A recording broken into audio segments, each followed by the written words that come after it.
Bonjour mesdames et messieurs, avec la ministre déléguée, très heureux de vous retrouver pour ce point presse mensuel.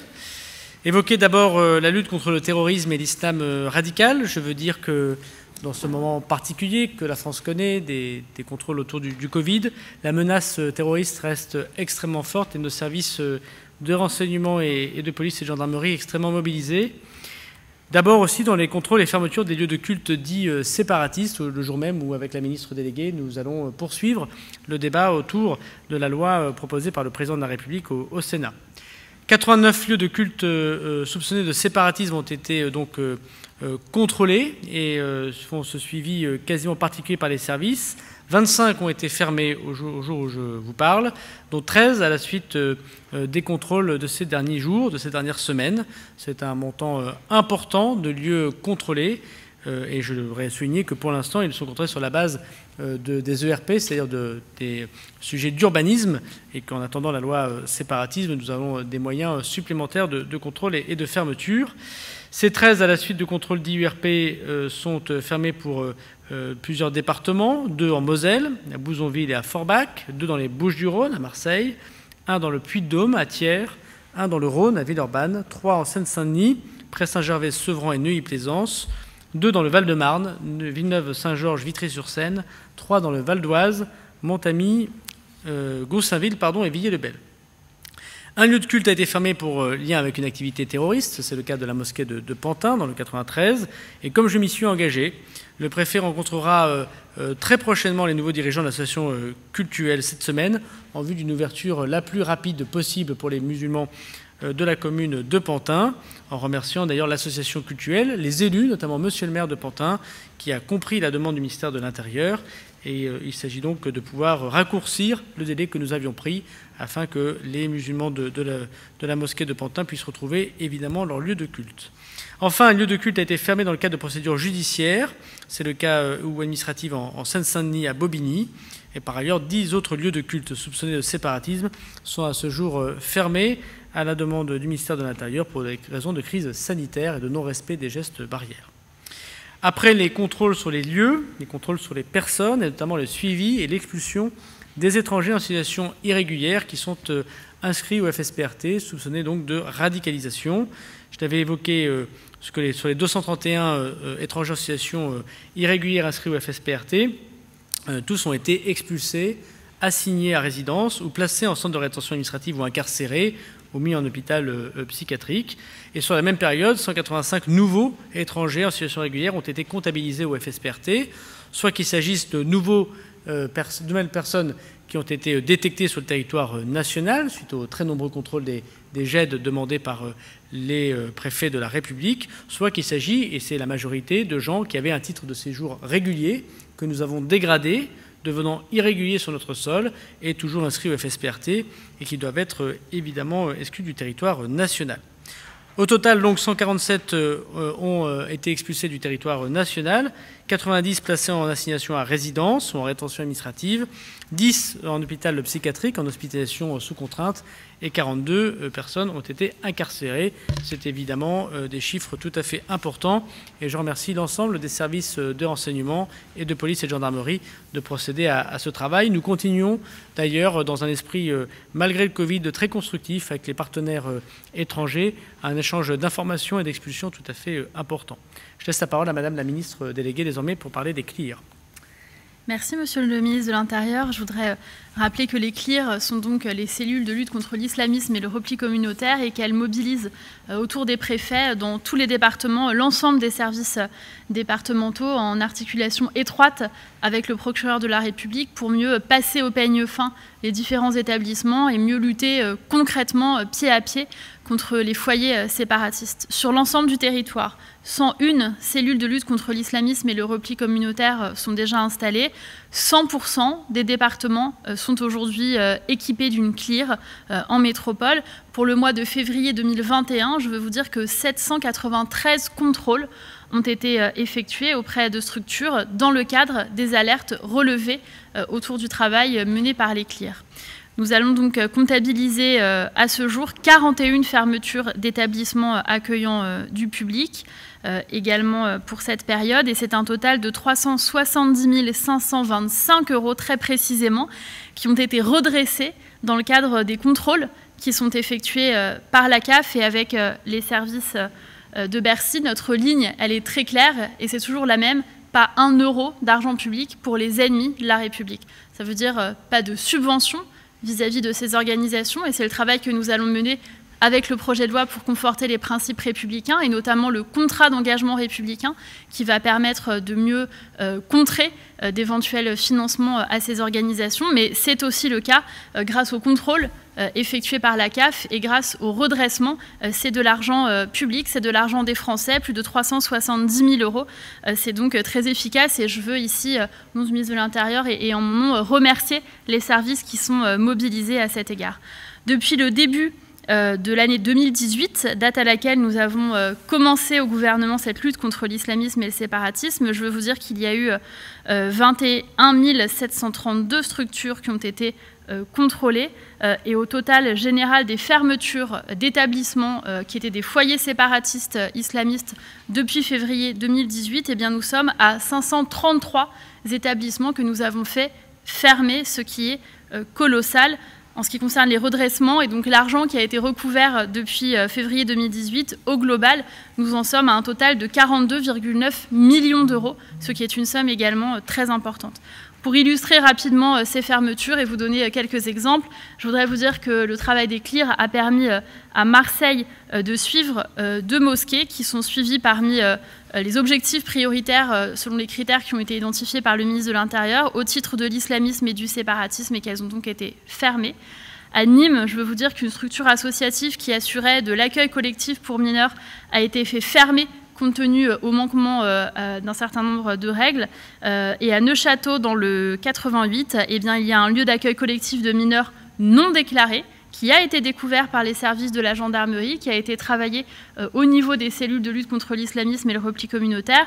Il y a donc eu une opération de contrôle qui a été diligentée par la cellule de lutte contre l'islamisme et le repli communautaire des Vosges et qui a été déclenchée en urgence par le préfet pour fermer ce lieu. On ne peut pas, sur le sol de la République française, avoir un lieu d'accueil collectif de mineurs non déclaré auprès des services de l'État et qui plus est, qui prône un certain nombre d'idéologies séparatisme. Il y a eu de multiples manquements qui ont été constatés dans ce centre culturel, non seulement pour les raisons que je viens d'évoquer, mais aussi au titre du Code de l'action sociale des familles, des normes d'hygiène et de sécurité. Et cela a donc conduit le préfet à prendre un arrêté mettant fin immédiatement au séjour et une enquête judiciaire a été ouverte sous l'autorité du procureur de la République. Je crois que tous ces chiffres, au-delà des chiffres, ils doivent nous permettre de constater quelle est l'action résolue menée par les services de l'État sous l'autorité du ministre de l'Intérieur et sous mon autorité pour mieux lutter au quotidien contre les phénomènes d'islamisme radical. Et le projet de loi que nous allons continuer à défendre au Sénat cet après-midi nous permettra d'aller encore plus loin et d'être encore plus efficace. Merci Marlène. Peut-être un point sur le Covid. Désormais, depuis le 15 décembre, 5,2 millions de contrôles ont été réalisés par les services de police et de gendarmerie et 523 000 procès-verbaux dressés. 326 rassemblements depuis le 1er janvier, festifs, clandestins, ont été empêchés. Je voudrais vraiment ici remercier les services de police et de gendarmerie qui, dans des conditions sanitaires très difficiles et de nombreux malades parmi eux, arrivent à faire ces contrôles et ce travail. Et vraiment, c'est le soutien fort des ministres pour leurs actions, sans oublier les polices municipales qui concourent évidemment à ces contrôles. Ce week-end, à la demande du Premier ministre et du Président de la République, j'ai adressé à l'ensemble des préfets et des forces de l'ordre un certain nombre de demandes de contrôle, notamment autour des péages, des autoroutes, bien sûr des gares et des aérogares, mais aussi sur l'ensemble du territoire national. Il y a eu 100 000 contrôles de respect du couvre-feu réalisé, 17 000 verbalisations qui ont été dressées. Dans les 19 départements qui connaissent les restrictions évoquées par M. le Premier ministre, c'est 60% des contrôles qui se sont tenus, 60 000 contrôles ont été menés pour 8 000 verbalisations, c'est-à-dire que vous avez une augmentation de quasiment 20% des contrôles et de 25% des verbalisations par rapport au week-end précédent. Je remercie les policiers, les gendarmes, le corps préfectoral de s'être mobilisés à cette occasion. Peut-être donner la parole à Madame la ministre désormais sur les violences conjugales, sexistes et sexuelles. Avec plaisir et merci, Monsieur le ministre de l'Intérieur. Je voudrais rappeler que les premières mesures contre la pandémie ont été prises maintenant il y a 1 an et la question des violences intrafamiliales, elle n'est pas arrivée évidemment avec la pandémie de Covid-19, mais chacun sait que les mesures sanitaires et la pandémie de façon structurelle sont de nature à amplifier les violences intrafamiliales. C'est pourquoi nous avons décidé de mettre en place un certain nombre de dispositifs et je veux rappeler ici que ces dispositifs continuent d'exister. Je le dis pour toutes les personnes qui nous regardent, qui vous regardent, les points d'écoute et d'accueil qui existent dans les centres commerciaux et qui sont tenus très souvent par des associations avec des gendarmes ou avec des policiers, ces points d'accueil existent toujours. Avec le ministre de l'Intérieur, nous maintenons l'engagement de l'ensemble des forces de sécurité pour lutter contre les conséquences de cette situation exceptionnelle. Je veux dire ici que depuis le début de l'année, ce sont 2696 signalements qui ont été effectués auprès des policiers et des gendarmes par l'intermédiaire de la plateforme arrêtonslesviolences.gouv.fr. Rappelons-le, cette plateforme, elle est récente. Nous l'avons créée pour permettre à toutes les femmes, tous les témoins, les victimes de ces violences intrafamiliales, de ces violences conjugales, de contacter la police et la gendarmerie, parfois de préparer des plaintes, y compris de prendre des rendez-vous pour des plaintes. Je veux dire ici que 20% des signalements sur cette plateforme sont le fait de personnes mineures. C'est-à-dire que dans 20% de ces cas de signalement, ce sont des enfants ou des adolescents qui signalent des faits de violence intrafamiliale, soit dont ils sont victimes, soit dont ils sont témoins sur la personne de leur mère et qui les signalent pour alerter les forces de l'ordre. Ça doit nous appeler également à une vigilance et à une mobilisation accrue, notamment vis-à-vis des jeunes pendant cette période difficile. En 2021, ce dispositif d'accueil, il a permis d'accompagner 1868 victimes vers une prise de rendez-vous en commissariat ou en gendarmerie, ou vers un rendez-vous, que ce soit avec des associations, avec des psychologues qui sont également partie prenante de cette plateforme arrêtonslesviolences.gouv.fr. Et lorsque la situation l'a exigé, cette plateforme, elle a permis de diligenter à distance des interventions de policiers ou de gendarmes pour mettre fin immédiatement au phénomène de violence conjugale. Je voudrais profiter de ces chiffres pour saluer l'engagement des policiers et des gendarmes dans la lutte contre les violences conjugales et rappeler que chaque jour, plusieurs centaines d'interventions des forces de l'ordre mettent fin à des violences conjugales ou à des violences intrafamiliales. D'ailleurs, grâce au Grenelle des violences conjugales, les formations de nos forces de sécurité ont été renforcées. Par exemple, pour le seul mois de février 2021, ce sont 11 798 policiers et gendarmes qui ont été formés à la question de la lutte contre les violences conjugales. C'est énorme, c'est une vraie révolution de la formation sur la question des violences conjugales que nous sommes en train de conduire. Depuis le Grenelle des violences conjugales, donc il y a un peu plus d'1 an, 75 000 policiers et gendarmes ont reçu une formation sur les violences conjugales pour mieux prévenir, mieux accueillir, mieux prendre les plaintes et mieux intervenir. La longueur, évidemment, de la crise sanitaire que nous traversons et le besoin de décompression de chacun qui se fait, l'arrivée à partir d'aujourd'hui, manifestement, des beaux jours, tout cela peut également concourir à la montée en puissance d'un autre phénomène de violence sexiste et sexuelle. Je veux parler de la question du harcèlement de rue.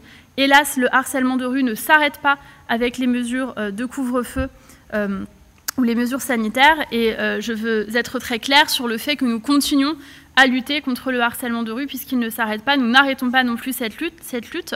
Nous avons fait voter en 2018 la loi contre le harcèlement de rue. La France est à ce stade le premier et le seul pays du monde à verbaliser le harcèlement de rue.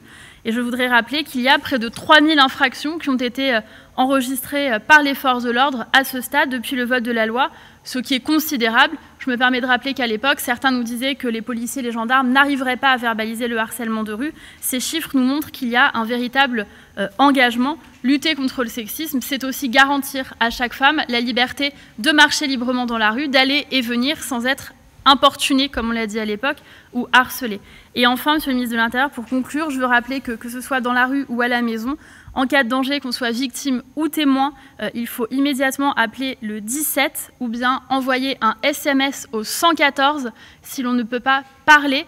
J'en appelle encore une fois aux témoins. Le gouvernement et le ministre de l'Intérieur, le ministère de l'Intérieur, nous faisons tout ce qui est en notre pouvoir pour lutter contre ces phénomènes de violence intrafamiliale, mais nous ne pouvons pas tout seuls. Nous avons besoin que les témoins se mobilisent et lancent ces alertes vis-à-vis des forces de l'ordre pour qu'on ne dise plus à la fin, quand un drame se produit, qu'on savait mais qu'on n'avait pas prévenu. Merci Madame la Ministre. Peut-être un dernier point sur la lutte contre les stupéfiants. Vous savez que c'est la priorité du ministère de l'Intérieur. Je voudrais saluer une fois encore le travail très important, les saisies pratiquées lors de ce mois de février, malgré cette période de restriction. C'est plus de 6,3 tonnes de cannabis qui ont été saisies, mais c'est surtout quasiment 1 tonne, 990 kilos de cocaïne qui ont été saisis en février 2021, soit une augmentation de 27% de saisies. C'est évidemment très important avec, par ailleurs, des informations données par l'OFAST à nos amis douaniers ou à nos amis militaires. Vous avez peut-être vu ces extraits dans la presse.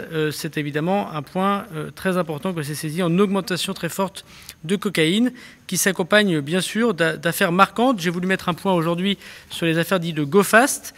Vous savez, ces véhicules qui, descendant des Pays-Bas ou remontant d'Espagne par le Maroc, viennent livrer ces marchandises, bien sûr, de stupéfiants dans nos quartiers, dans nos villes.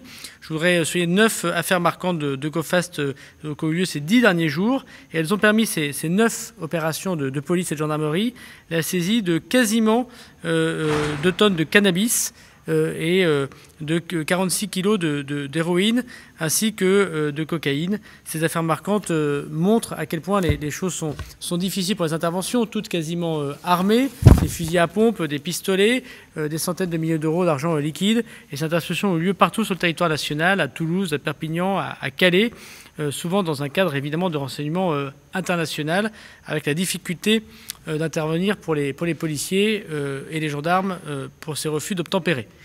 Les trafics et les trafiquants sont également largement concernés par les saisies, puisqu'il y a eu 1388 trafiquants qui ont été mis en cause rien que pour le mois de février. C'est un point évidemment très, très important. Les AFD continuent leur montée en puissance.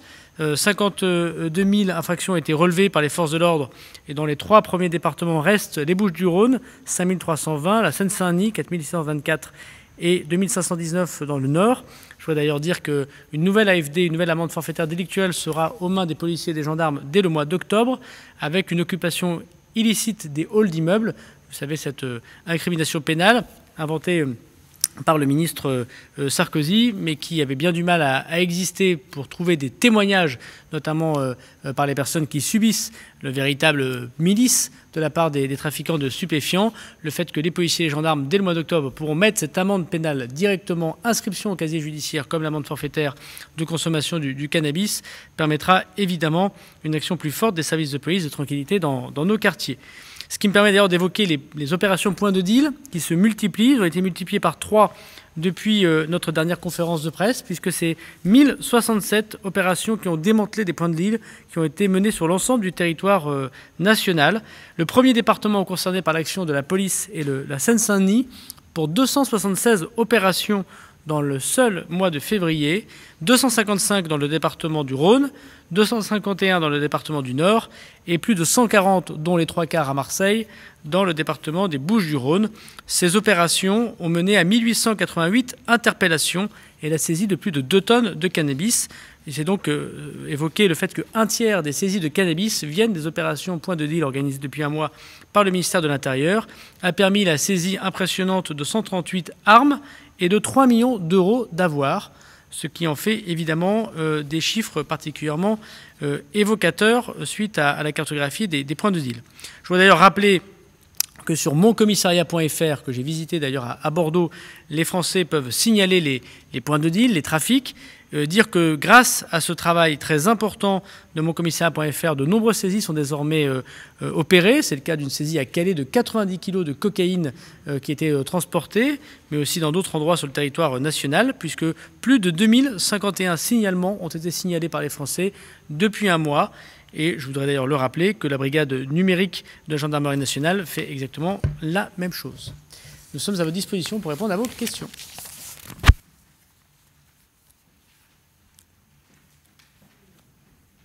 Je vous en prie. Oui, Alexandre Niellard pour l'AFP. Je vais d'abord commencer par les questions transmises par ma consoeur Mélanie Bertrand de BFM TV. Elle demande si on connaît la répartition des motifs de verbalisation pour les contrôles Covid. notamment si ça concerne davantage le non-respect du couvre-feu ou le non-respect du rassemblement à 6 personnes maximum, le non-port du masque. C'est-à-dire, est-ce qu'on connaît la répartition et s'il y a des motifs plus fréquemment relevés? Il y a le week-end de Pâques. Est-ce que le chiffre de 90 000, on va monter en puissance en termes de mobilisation de forces de l'ordre? Et troisième et dernière question, elle se demande s'il n'y a pas des incohérences au niveau des contrôles de police, notamment s'agissant des interdictions d'alcool, de consommation d'alcool sur les quais. On peut visiblement acheter de l'alcool dans ces endroits, mais on ne peut pas le consommer. Et certains, du coup, profitent, consomment de l'alcool à proximité, au-dessus des quais ou dans une rue adjacente. Voilà. Alors, sur cette dernière question, c'est sous l'autorité des préfets que les interdictions de consommation ou d'achat d'alcool se feront. Donc, je laisse évidemment le soin à chaque préfet. Je vais dans quelques instants m'entretenir avec le préfet de police de Paris de pouvoir prendre les interdictions qu'il souhaite parce qu'il connaît mieux son territoire que le pouvoir central. Et donc, s'il y a des incohérences, je les appelle évidemment à les régler. Mais je crois qu'ils essayent aussi de comprendre la vie locale et le commerce local, qu'il ne s'agit pas non plus d'interdire. Le deuxième point, il s'agit évidemment de pouvoir souligner l'importance, en attendant peut-être des mesures prises par le gouvernement d'ici le week-end de Pâques, de ce week-end de haut risque, de partir de son territoire, et donc des contrôles qui seront encore renforcés, la mobilisation des policiers et des gendarmes, qui devront à la fois contrôler les lieux de culte pour lutter contre le terrorisme, vous le savez bien, je l'évoquais en début de cette introduction, et en même temps de pouvoir évidemment continuer ces contrôles intensifs dès jeudi, sur les péages dans les gares pour éviter que les Français, effectivement, ne respectent pas la règle des 10 km jusqu'à lundi, mardi, ce grand week-end de Pâques. Et puis, troisièmement, sur la composition, moi j'ai, si vous le souhaitez, monsieur, une décomposition des motifs de verbalisation depuis le 15 décembre. Donc j'ai sur 500 000 verbalisations, un petit peu plus. 480 664 ont été faites pour les infractions relatives au déplacement. 4 194 relatives à l'ouverture et à la fermeture des établissements recevant du public, donc les ERP. 14 835 relatives aux rassemblements et réunions interdites, un chiffre important. 1427 infractions relatives aux mesures d'isolement ou de mise en quarantaine, quand les gens ne respectent pas les consignes données par les instructions sanitaires. 19 525 infractions spécifiques sur défaut de test PCR, notamment quand on quitte le territoire national ou quand on y arrive. Et depuis le 18 mai 2020, pour répondre à l'ensemble des mises en place des interdictions de verbalisation pour non-port du masque, il y a eu 295 465 verbalisations depuis un an quasiment pour non-port du masque. Une autre question de mon confrère d'Europe 1, Louis Dragnel. Je voulais avoir votre réaction, Madame la Ministre, Mme Schiappa a déjà réagi, mais vous non, sur les propos de Madame Pulvar, ces gens des réunions en non-mixité pour les victimes de racisme, qui préconisaient que les personnes blanches pouvaient y assister, mais il était mieux qu'elles se taisent lors de ces réunions. Quelle est votre réaction à ces propos? Non, mais à la suite de Madame la Ministre déléguée, je veux dire à quel point ces propos m'ont choqué, profondément choqué, comme je crois qu'ils ont choqué la très grande majorité des Français, la quasi-majorité de ce pays. Ce sont des propos que je trouve personnellement anti-républicains, contraires au pacte républicain, qui ne veut distinguer personne par sa couleur de peau, sa religion ou son apparence. Et je souhaiterais effectivement que maintenant, rapidement, j'ai entendu le premier secrétaire du Parti socialiste, que Mme Pulvar corrige ces propos qui font mal à la République. Monsieur le ministre, je voulais vous poser une question concernant la loi qui est débattue donc, sur les principes républicains. Un sénateur, les Républicains, veut durcir le texte. Il demande notamment via un amendement, c'est le sénateur de l'Isère, d'interdire le port du burkini à la piscine. Est-ce que vous avez une position à ce sujet? Je vais le faire,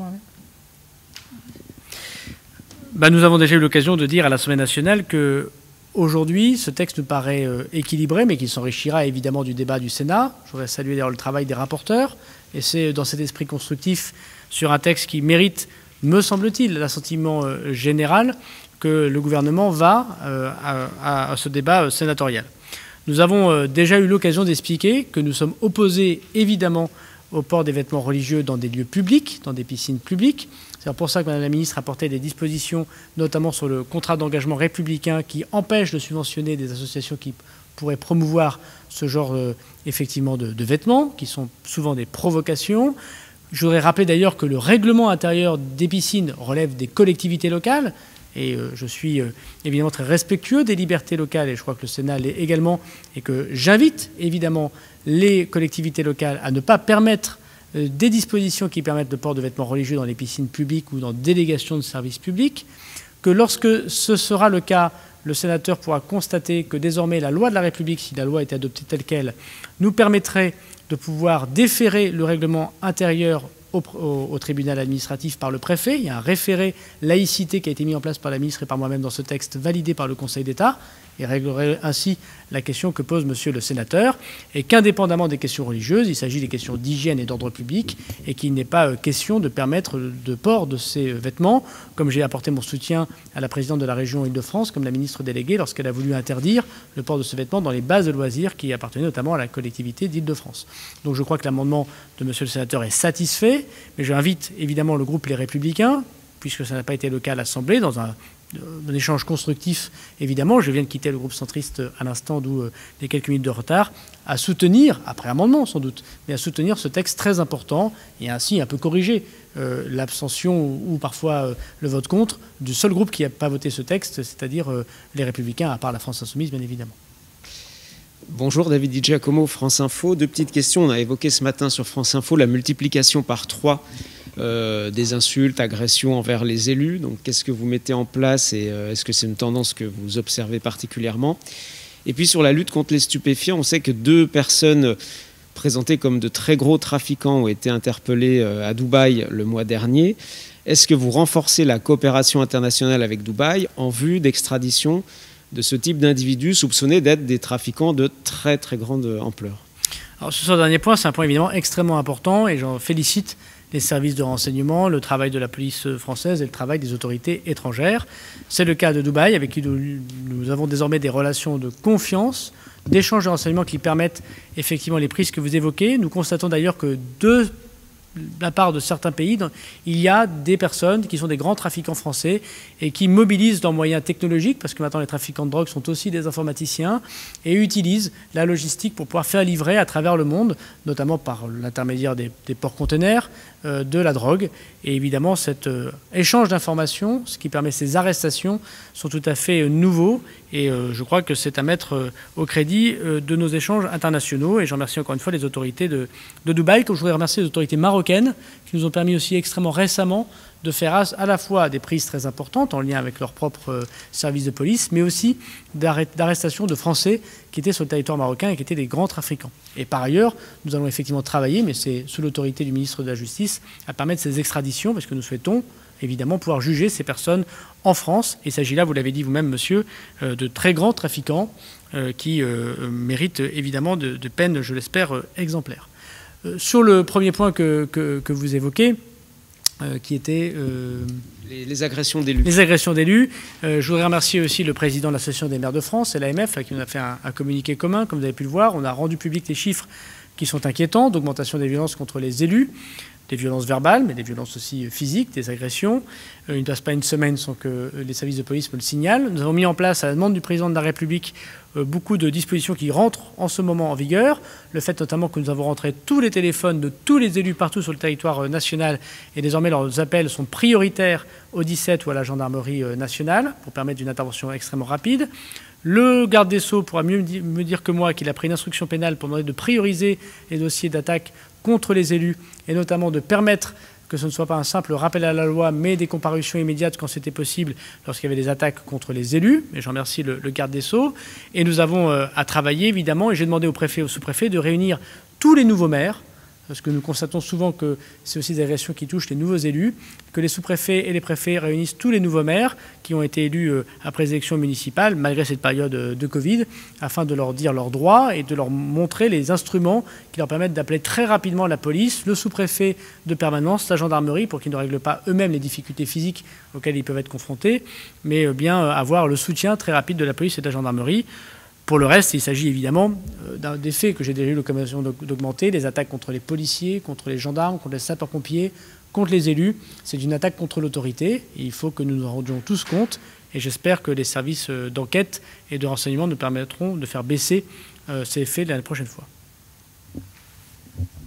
De nouvelles questions pour l'AFP. Face à la crise actuelle de la gouvernance au CFCM, il est question d'organiser des assises de la départementalisation du culte musulman. Est-ce que vous pouvez préciser aujourd'hui le calendrier et les modalités de ces assises? Et dans un deuxième temps, alors sur la mosquée de Strasbourg, donc vous êtes intervenu en demandant à la préfète de saisir le tribunal administratif pour faire annuler cette subvention. Et dans le cadre de l'association Alliance Citoyenne, vous avez également écrit à la Commission européenne, idem pour revenir sur cette subvention. Est-ce que vous envisagez d'aller plus loin contre ces associations, notamment jusqu'à la dissolution, comme vous l'avez fait dans la période récente pour d'autres organisations? Bon, sur le dernier point, je pense qu'il faut qu'on soit clair. Il faut que, collectivement, avec la ministre déléguée, nous l'avons dit au service, nous devons arrêter la naïveté collective. Et le président de la République nous a encouragés à arrêter cette naïveté collective. Et donc ce qui vaut évidemment pour ce que nous avons pu souligner pour la collectivité de Strasbourg, avec fermeté, et je réitère évidemment mes propos, et la préfète, je voudrais saluer le travail, avait alerté plusieurs fois la collectivité. Je remercie d'ailleurs le président de la collectivité d'Alsace et le président de la région Grand Est qui nous ont écoutés et qui n'ont souhaité pas verser de cette subvention. Nous devons le faire également partout dans l'État, y compris dans les structures qui financent ici ou là les associations cultuelles ou les associations confessionnelles. Et donc nous avons eu l'occasion de le redire, surtout qu'il s'est passé quelque chose depuis plusieurs semaines, notamment la non-signature de la charte par des fédérations. Et pour nous, c'est un point de rupture. Et je veux redire à quel point l'État sera très ferme et particulièrement attentif à ce que ces associations qui n'ont pas signé la charte de compatibilité avec les valeurs de la République n'aient plus leur place dans le lien relationnel, institutionnel, subvention avec les collectivités publiques et avec l'État. J'ai donc aussi, avec la ministre déléguée, pris soin de faire une revue de détail, demandant au préfet de nous faire remonter les associations qui seraient des associations islamistes, d'islam politique, contraires aux valeurs de la République. Je propose d'ailleurs que vous regardiez le nombre d'associations qui ont été dissoutes en Conseil des ministres. Chacun verra que depuis plusieurs mois désormais, à la demande du président de la République, c'est ce gouvernement qui a mis fin à de véritables officines islamistes, Baraka City, CCIF, les Loups Gris. Et nous devons continuer ce travail. Et nous devons aussi appeler nos partenaires institutionnels, notamment la Commission européenne, lorsqu'il nous paraît que ces associations sont contraires profondément aux valeurs de la République, d'arrêter ces subventions. C'est ce que nous avons fait pour l'Alliance Citoyenne. Et nous comptons bien que devant le dossier que nous avons confié à la Commission européenne, celle-ci puisse nous suivre et arrêter ces subventions, bien sûr. Nous aurons dans la loi séparatisme des moyens supplémentaires, bien plus importants pour lutter, soit contre ce subventionnement, déguisé ou non, soit pour éviter un certain nombre d'actions administratives ou associatives, avec davantage de critères de dissolution, de suspension, d'aller beaucoup plus loin dans notre guerre contre tous ceux qui sont des ennemis de la République, et je le dis avec fermeté. Sur le premier point, j'aurai l'occasion tout prochainement, monsieur, même si c'est l'AFP qui le demande, de pouvoir m'exprimer à la demande du président de la République. Les textes sont prêts. Je convoquerai cette semaine les préfets de la République avec la ministre déléguée pour en parler. Mais donc je leur réserverai, c'est bien normal puisque ce sont eux qui sont chargés de ces discussions, cette organisation nouvelle. J'en ai parlé avec les représentants du culte musulman. J'aurai l'occasion de les revoir, bien évidemment. Et moi, je souhaite évidemment que, avec le texte que nous portons, les musulmans de France, ceux qui se sont inscrits pleinement dans la République, qui ont tous nos soutiens, puissent évidemment se réorganiser et le faire de manière la plus concrète possible. Mais je voudrais ici le souligner en excluant tous ceux qui n'ont pas voulu signer la charte de l'islam. Et donc, ce sera l'occasion dans les prochaines heures, dans les prochains jours, de l'évoquer avec les préfets et puis avec la nation française.